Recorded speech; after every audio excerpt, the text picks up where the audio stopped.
Hi, I'm Danny Sheehan, and this is a podcast. That's right, it's just a podcast with video, where I get together online with some friends and we just hang out and we talk about some interesting things, all while staying safe at home. This episode, I have Suhail Othman, a fellow musician and a good friend of mine from university. Today, we're talking about some of our favorite music, movies, and TV shows, but first, I compliment his headphones. Oh, those are nice headphones. Thanks. Can you hear me well? Yes, I can hear you very well. Perfect. Because these headphones, they don't have mics.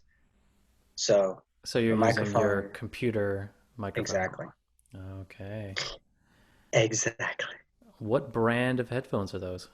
These are Sennheiser, I think. Yeah, Love Sennheiser. Sennheiser. Yeah. They're the best headphone brand. They're pretty good. I'm happy I have these headphones. They're pretty good quality. Have you done a frequency test? I don't think I have, no. That'd be nice for you to just to see the range of what you can hear on those headphones. I did it the other day. I had my Sennheiser. Hang on, let me get mine so I can show you.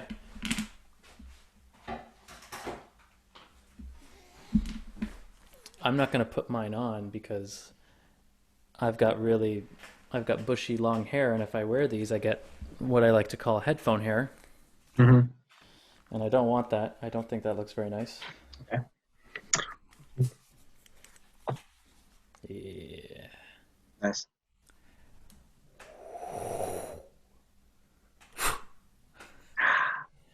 The HD 300 Pro. Cool. So what I did was I went into Ableton and I can't remember what instrument I was using, but I was just going as low as I could go Mm-hmm. so I can see exactly how low the headphones would be able to pick up the lowest frequency Mm-hmm. Mm-hmm. possible that it can pick up. Did you find out? I did, but I didn't put a number on it. Okay. So I still have Okay. some work to do. All right. And This is perfect actually, because I've been wondering if my headphones have been getting worse. So I'll try the frequency test and then yeah, I can compare it it's later. always helpful to just know the frequency range of whatever headphone you're Mm. using.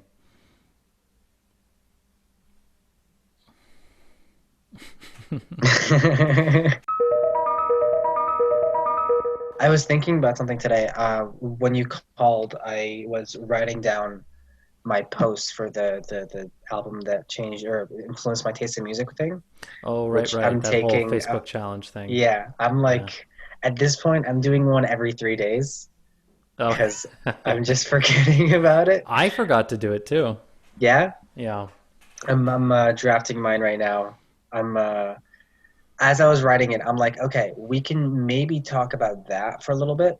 Like, even though Yeah. we're already posting about it on Facebook, I feel like, this can be a medium for us to sort of delve deeper, a little deeper into some of the albums that we mentioned, or other albums that have taken an influence but are not, you know, they're not a heavy enough or a big enough influence to post about or something like that. Sure. Oh, I thought about doing individual tracks too, Oh, because I've thought about that too. You're posting your 10 influential albums, but then there's I feel like there are songs for me that have mhm. influenced my taste in music, No, definitely, and they're on definitely. like totally different albums. There are some songs that Yeah. I consider like some of my favorite songs, but then the rest of the album is just okay, you know? Yeah. I can definitely think of a few off the top of my head. I have a few songs I can think of that like they're in soundtracks.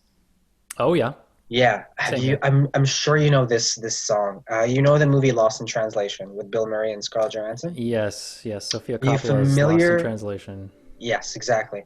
Are you familiar with the soundtrack? Do you remember the Not soundtrack? not entirely. Okay. There's a song called Lost in Kyoto by the band Air, which I know you know. Maybe I don't know by name. Okay, fair enough.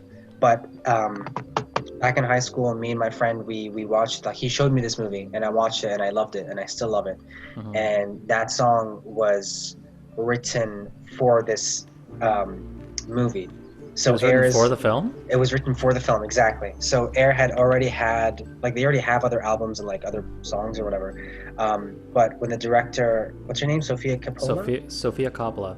Coppola. So when Miss Coppola went up to Air and she's like, "Hey, I want you to write a song or something. I want you to like add some of your music to my soundtrack." They're like, "Okay, we're gonna write a completely new original song for this film." Oh, nice. And they lost this song, and it plays when Scarlett Johansson's character is walking through Kyoto, in this like not shrine, but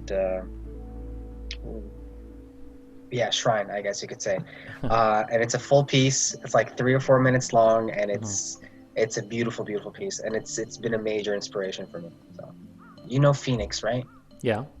So the frontman of Phoenix, his name is Thomas Mars, or Thomas Mar in French, I think is how they say it. Okay. He's married to Sofia Coppola. Oh, is he really? Yeah, he is. Oh, wow. Yeah. She even shows up in one or two of her. They show up in one of her movies. Air, I believe, have collaborated with Phoenix before. Either that or they've collaborated with Sofia Coppola before. But they're a well-known band. Coppola. Coppola, that's how you say it? Coppola, not Capella. Capella. They're a cool band. I know a few of their songs, but this song I'm talking about, it's like it's atmospheric. It's like it's chill. It's one of those songs that tells a story without forcing it on you. If that makes any sense. Okay, fair enough. Well, if you It's like minimalist. that, you should also watch Sofia Coppola's, I believe it's her first film. Yep, it's her first movie, The Virgin Suicides. I may have seen that one. And the score was by Air. And this was, when was this? 1999, when Sofia Coppola was married to Spike Jonze. I have not seen this one. Oh, that's funny. You know what her first acting role was? No. In The Godfather Part 3. Really? Yeah. She would have been a kid at that point. Teenager. Well, I mean, her dad is the director. Mm. Francis Ford Coppola. Mm-hmm. She's a terrible actor, though. Dad? Why are you doing this to me? You don't have to do this to me, please.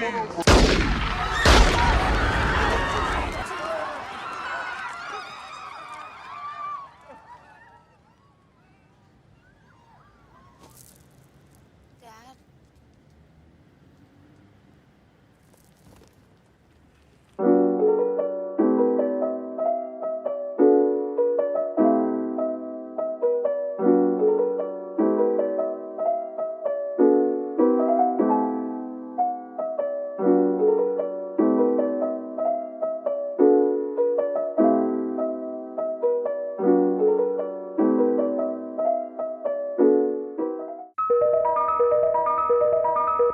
You want to hear something cool?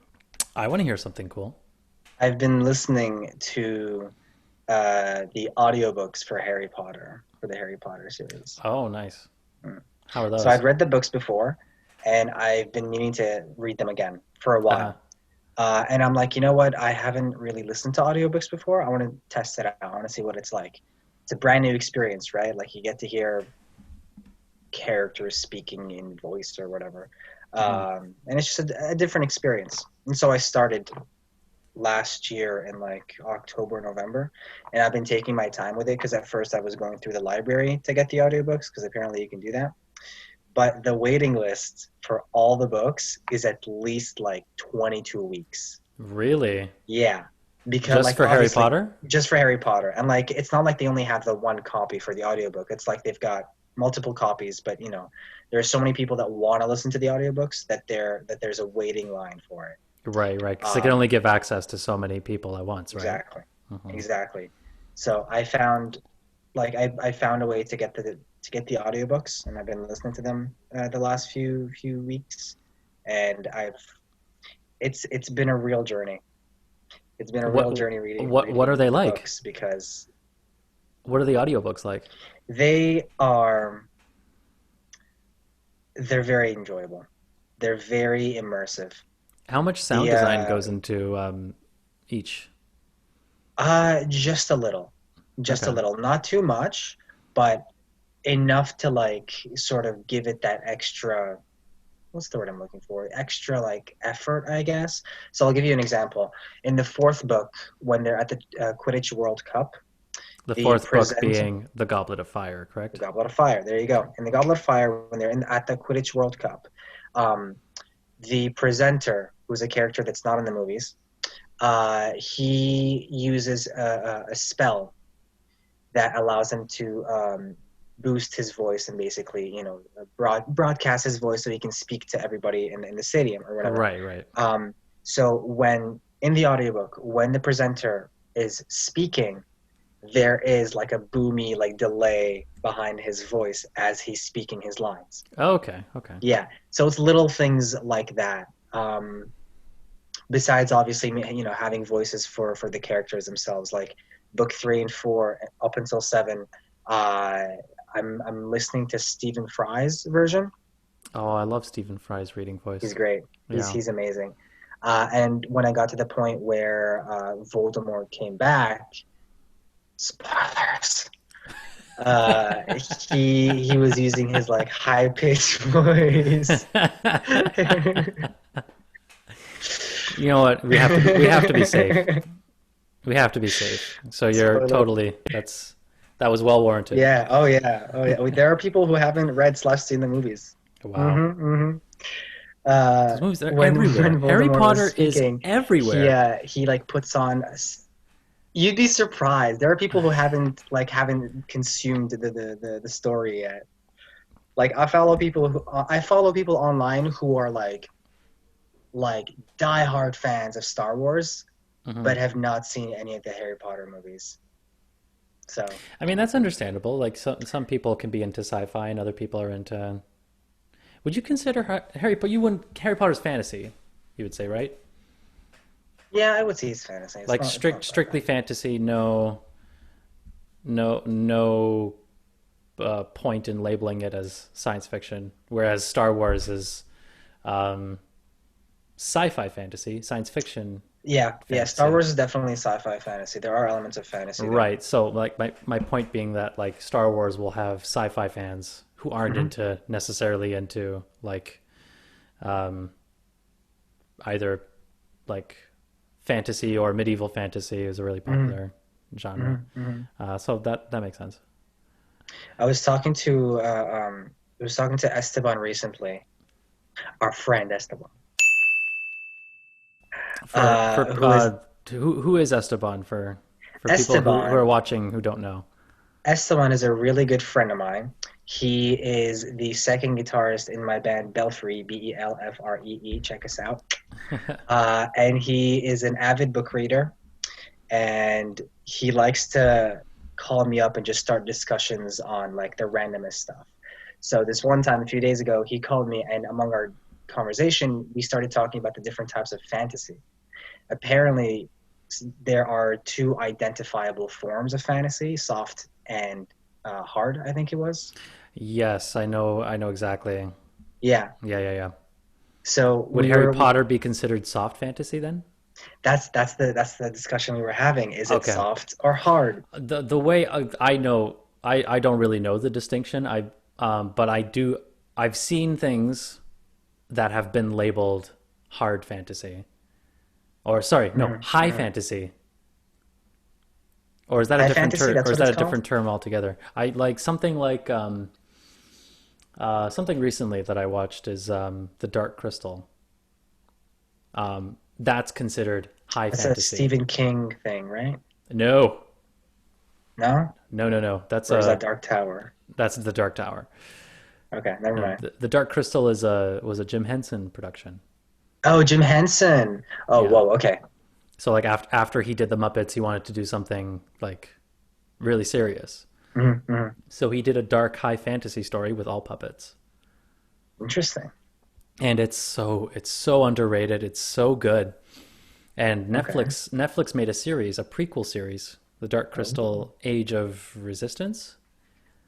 Okay. So good. For people like it's like I couldn't get into Game of Thrones, but Mhm. I love The Dark Crystal. And I know some people can't get into it because like especially my family, they've said that they can't get past the puppets. Okay. So Can if you you give could like a quick synopsis of what the story is about? well, I will say about the original film, it's like there's a lot of detail that went into their world building. So Mhm. it's like a world that's divided into um, five, six, or seven different species, and the protagonists are called the Gelflings, Okay. and the main antagonists are they're called the Skeksis, and they're like Okay. these disgusting giant bird-looking things who have discovered immortality Hmm. through harvesting the power from this gigantic dark crystal. Hmm. And they found another way to prolong that by stealing the life force from gelflings. Okay. And gelflings are like these cute little elf looking things. Yeah. They've got long ears. The female gelflings have wings and they're able to fly. Cool. So you have your main character whose name is Jen. Hmm. He's like the chosen one kind of character, and he's off on his quest to save the Gelflings and all the other good creatures Hmm. of the world, and the fight against the Skeksis, who are disgusting and just pure evil. Interesting. I'm guessing this, like the original film, did not um, succeed. It's I would think that it's developed a cult following over the years, Hmm. Hmm. but at first it didn't really do so well because Jim Henson's coming from the Muppets, Hmm. and I guess what happened was that they tried to market it as a family-oriented film, which it like was not, Yeah. wasn't really. It's dark. It's Hmm. called The Dark Crystal, for crying Yeah, out it's called loud. The Dark Crystal.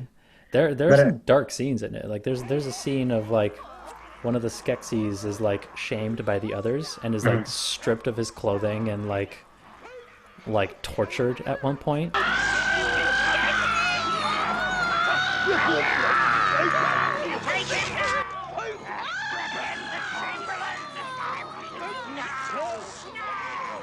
Oh no. So he's like completely totally shamed. It was like that. It's like that scene in Game of Thrones where Yeah. spoilers, Spoilers.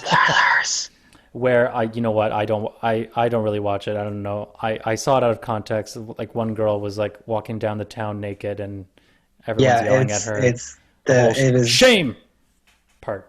Like yeah, I have it's a no very big context for scene. it. I have no context for it because I Do you haven't seen want the the series. context? Spoilers. Spoilers. Three, two, one. It's basically the queen. She like it's Queen Cersei, and she's walking down from the religious building. What's We it call called? The those High Scepter or something? we call those temples. Temples. Thank you. I'm blanking on my English right now. She was basically captured, held captive in the religious temple, and then in order to be released and returned to her castle with her family, she had to repent and admit that she's not worthy or whatever. Basically, she had to walk through the whole town, everybody looking at her while she had to like basically walk back to the castle in shame.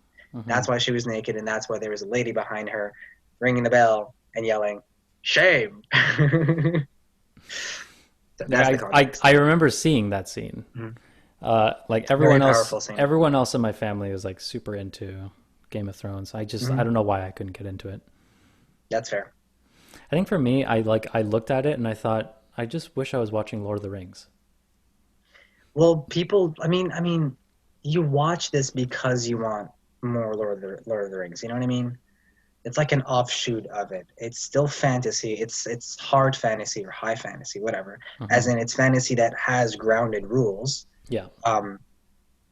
But it's, a whole set of different characters. It's, for people who are into it, it's way more explicit. But it's also, like, a lot of people are saying or have said that it's a more realistic take on medieval times, as in the way people interact with each other and all the With dragons. plot lines,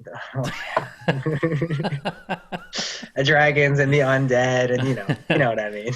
Oh, but like, you mean more realistic in terms of In terms of the drama, like how people are interacting with each other, how there's a lot of treacherous activity, and how people are blackmailing and backstabbing, and it's very gritty, it's very grounded.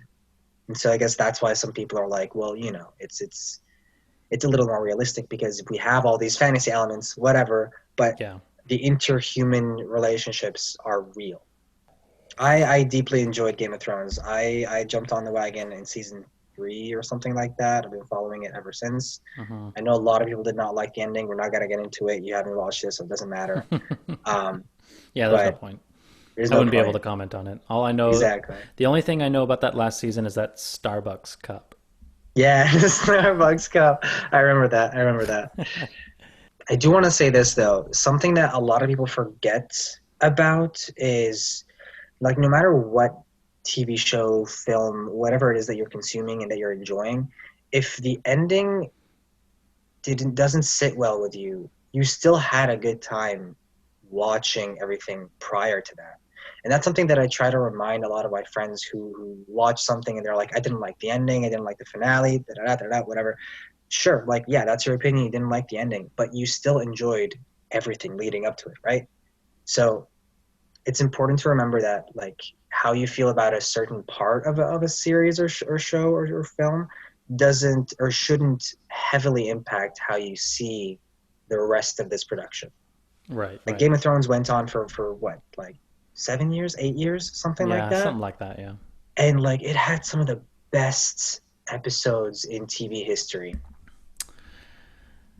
Like, well, I mean, I would not be able to refute that claim. That's a pretty big claim. Yeah.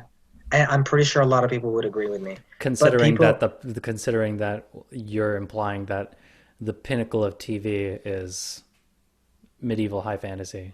Well, I wouldn't say it's the pinnacle. But you just said the not to directly quote you, but the greatest moments in TV history is what you said. One of the greatest moments. Doesn't matter. I'll go out there on the internet saying Game of Thrones had one of the greatest, or the greatest TV show episodes ever seen, ever broadcast. But yeah, that's the point I wanted to make, is that, you may not like the ending, but hey, you enjoyed the journey, and isn't that just the point? Isn't that the point of all television?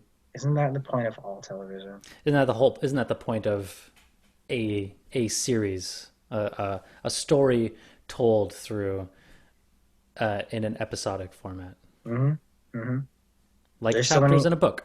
Like chapters in a book. I was about to say, like, there are a lot of stories or narratives that are better told in TV show form because it's episodic. It's like a chapter. There's more ground you can cover. There's more opportunity for, especially for something like in the medieval fantasy genre or the fantasy genre or the science fiction genre that requires a lot of world building. And you need a lot of time. You need a lot of time to establish this new world or establish these new types of characters, and there's plenty of opportunity to do that when you have time to do that over however many seasons. That's right. You're sort of given the opportunity to get to know the world better, to get to know the characters better, so that, throughout the show, when these characters go through whatever trials and tribulations they will, you can, empathize with them better. You can understand better why they make the decisions that they make, even if you don't agree with them. well, you've had all this time to sort of learn about them and live with them or whatever. So you can sort of like understand why they make these decisions, thus, you know, producing or creating a better experience for you. And that is important because you have, especially when it's a world that we living in our world view it as like it's a totally different world, you know. So there's already that disconnect. And in TV, you're able to have that kind of world and establish things with whatever characters have you who are living in that world, versus say something like say you just have like a single science fiction film or a single fantasy film, where in most cases they usually have a character who knows nothing, which is ideally for the opportunity to explain things to them, because we know nothing. Exactly. Like Luke Skywalker, for instance. Luke Skywalker. He's being introduced into a whole new world, which requires other characters to explain things to him and explain how things work. And the only reason they're doing that is so that they can explain to us how things work. Yeah. We are, you know, the film or whatever it is allows us to sort of understand what's going on because we are that character. We are the main character. Yeah.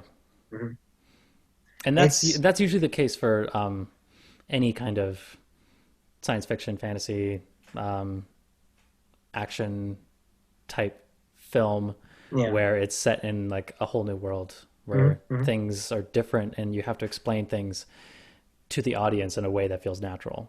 Yeah. It's one of the reasons why a lot of sci-fi movies feel like they're bogged down by exposition, because you're constantly world building, right? Like unless you're not taking, you know, exposition too seriously, then you're going to face the problem of there's all this information that you need to know. How are we going to get the audience to know this? So, you know, some filmmakers choose to constantly, you know, explain everything.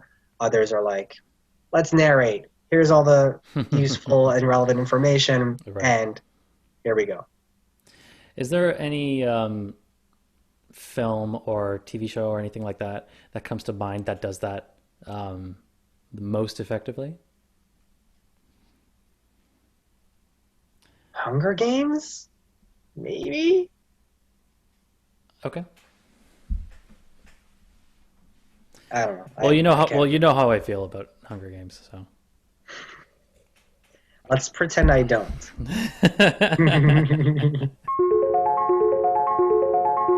What's the worst science fiction film you've ever seen? Okay, this isn't the worst one, but it's the first one that came to mind, and it's because I saw the remake, not the original. Okay. I think it's called Total Recall. Total Recall. I think it's I almost forgot that was remade. I watched it and I hated it. Oh yeah, it's got Colin Farrell. And I don't know who else. Justin Timberlake's wife. What's her name? I don't know. I don't know. Yeah, that one I didn't like. It just felt too cookie cutter. You know what I mean? Like, we're gonna have all our tropes. We're gonna have this basic plot line that you already know. You can already predict. It's a cool concept, and I'm pretty sure it looked very cool, like in the original. Yeah, it did. But remade, it's hollow. Yeah, it's just not very enjoyable. I feel like most reboots are. Yeah, they're like pretty hollow, like hollow versions of their original selves. But you haven't seen the one with Arnold Schwarzenegger. No. It's pretty solid. Yeah, is it worth like visiting? Oh my god, yeah. Yeah. Oh yeah. Okay. There's a whole part in it. I don't know if they've touched on this in the new movie, but the whole aspect of like what happens if you're, because it's set in Mars, right? Is it? Is it actually? I'm pretty sure. It's not in this one. Really? Is it not? No, it's on Earth. It's set on Earth. I'm pretty sure it's set on Earth. Because I thought the old one was set on Mars, and there was this whole fear of what would happen if you're out on Mars and you don't have like an oxygen mask. That's hilarious. Because there's a scene where Arnold Schwarzenegger is having a nightmare, and he's like, there's like an accident, and he's out in Mars, and then his head is like about to explode because he Nice. doesn't have a helmet on. Nice. Yeah, it's set on Mars. They're saying the new That's- one is not set on Mars. I really don't think so. I really don't think it's set on Mars. Because in the movie, like Colin Farrell's character lives somewhere, and then to go to work, he has to enter the station that transports him through the Earth's core up to the other side of the Earth. Unlike the first film, the setting is on a dystopian Earth, not Mars. There you go. Okay, There you well, fuck. go. already, it's not that great. But It's already here- a red flag.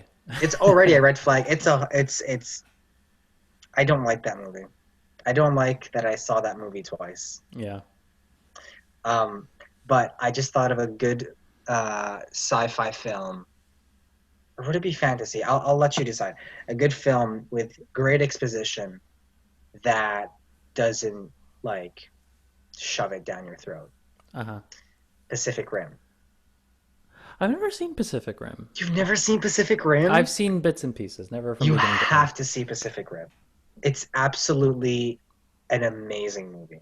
It's just so fun. It's so colorful, so like it takes itself seriously, just But not too enough- seriously. But not too seriously. Yeah, Because just already en- the concept of it being about like giant fighting robots, that's ridiculous. yeah, it's very So ridiculous. it can't take itself too seriously. Yeah, so it like leans on it a little bit, but not too much. Hmm. It's like the perfect wink. Well, I mean, like that because that movie is meant to be a fun movie, right? Mhm. Because that And it concept is fun. that concept alone is fun, so you have to have Mhm. fun with it. Exactly. And they do have fun with it. Like they literally the film starts with some narration. It sets you up for everything. Good exposition, very Mhm. like clean cut, concise. And then cool. You're in the world and you're living it and you're seeing things and like whatever. It's a very well done movie. Don't ever watch the sequel. The sequel is pure trash.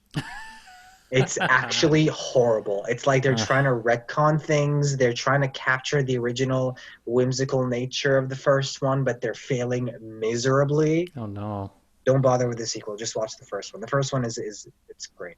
it's a fun time. It's a very, very fun time. You know what else is a surprisingly fun time? The John Wick movies. Yeah. Ooh, I love me some John Wick. Ooh. Well, it's kind of the same thing in that those movies are over the top and ridiculous, but like they're aware of that. Mhm, The mhm. makers are They're very much aware of that. Yeah. Mhm. I heard somebody compare John Wick to Jackie Chan. John Wick is the Jackie Chan of guns and weapons and murder. Do Which they is mean kind of true. do they mean that Keanu Sorry. Reeves is like Jackie Chan, or that John Wick as a character is like Jackie Chan? John Wick as a character is like Jackie Chan. Okay. What was the first Jackie Chan movie you've seen?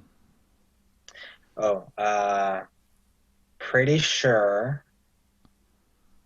Whichever one came first, either Rush Hour or Shanghai Noon. I think Rush Hour came first. I think that was 99. It's a Shanghai 90s Noon film, was right? Rush Hour was 1998. 98. Yeah. And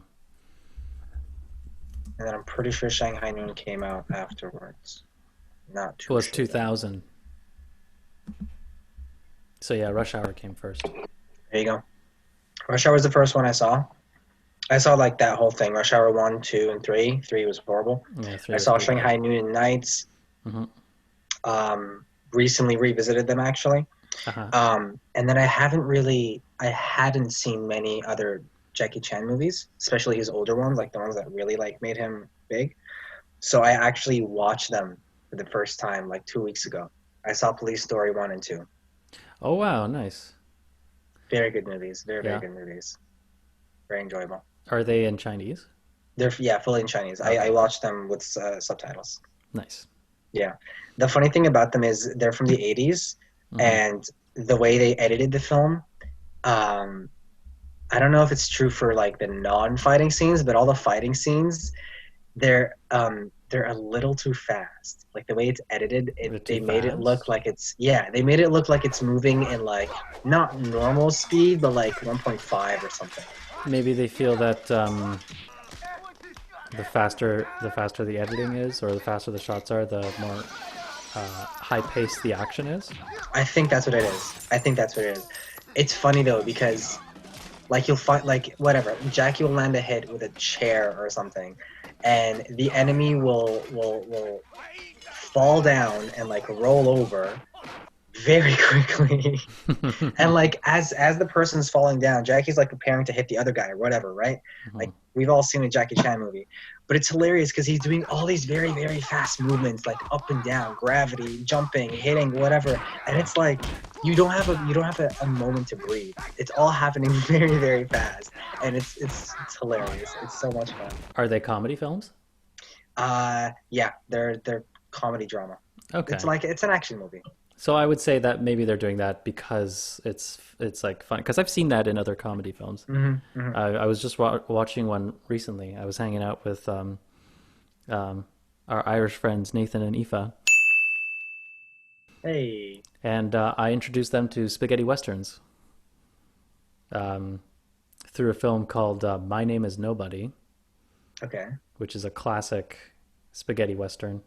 You made Spaghetti western? what's a spaghetti western? It's a western film made by Italians. That's seriously that's what it is.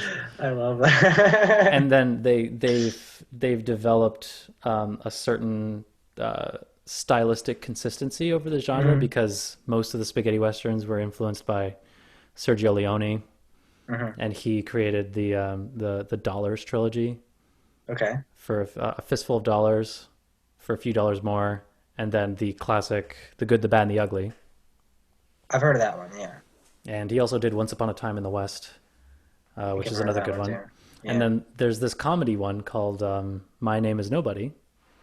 And they have a lot of that in it too, where a scene will be in like fast motion for the sake of I don't know, it's just like it's just funny and it's like ridiculous. There's a scene where one of the main characters, his name is Nobody. Okay. And he's like slapping the shit out of this guy in a bar, and he's like taking his gun out of his holster and then like slapping him in the face, and the sound effects are like really over the top. And he's just doing it for like a minute straight.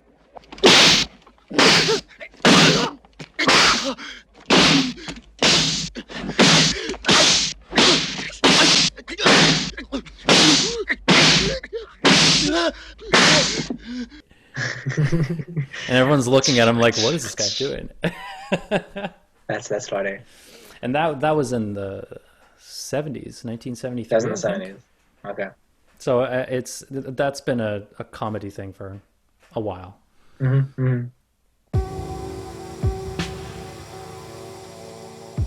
So we've reached the end of our podcast. This is a fun time. It was nice to catch up with you, Suhail, and because like it's we're not like seeing anybody right now because of what's going on. So it's always nice to do it this way. And I thought that this podcast would be a good idea to do because of this. So yeah. Nice big thank you to Zoom. Not that I'm endorsed by Zoom, but it's always nice to record it this way.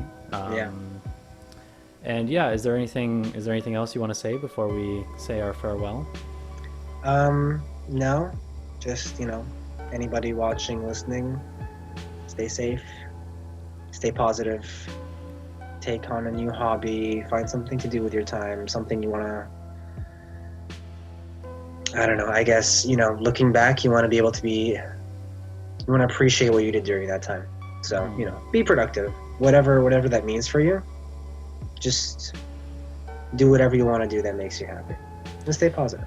And you know what? I'll say this, because there are so many possible things to do for whoever's watching or listening. You think, well, there's so many things I could do. What should I do? And if you're overwhelmed by that, then I'll give you a suggestion of something to do. Bake a fucking cake. Bake a fucking cake. What? Here, I have a challenge for anybody listening to this. If you can make mushroom cookies. Mushroom cookie? What do you mean? What do you mean? Oh, I'm not explaining myself. I'm Okay, leaving it up gotcha. to them. Gotcha. I want you to make mushroom cookies. That's it. Okay. Do that, send it to us, and we'll reward you somehow. I'll compliment your messy quarantine hair or something. I don't know. It's up to you. Yes. What? Okay. So you have your options there. Give them a shot. Yeah. Bake a cake. Bake some mushroom cookies. Make music using only spoons, forks, and a very old butter knife. That's a great idea. There you go. All right. Well, thanks, Suhail, for chatting, and I'll talk to you another time. Until then, stay safe and stay safe. Thanks, Danny. Bye. Bye, guys.